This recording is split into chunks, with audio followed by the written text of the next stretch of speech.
আল্লাহ বলছে আমি বহু সংখ্যক মানুষ আর জিনকে জাহান্নামে পুড়িয়ে ফেলবো। এত বড় ভয়ঙ্কর কথা কেন বললেন আল্লাহ?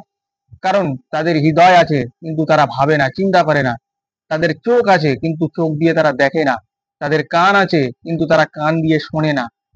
বলছে তারা জন্তু জানোয়ারের মতন।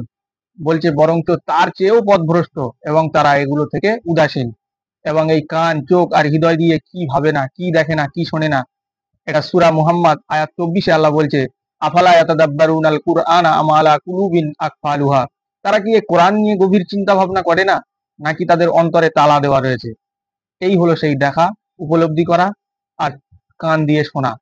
এই হলো আসল বিষয়। পূর্বের যে আয়াতটি বলেছিলাম ওটা সূরা আরাফের 179 নম্বর আয়াত।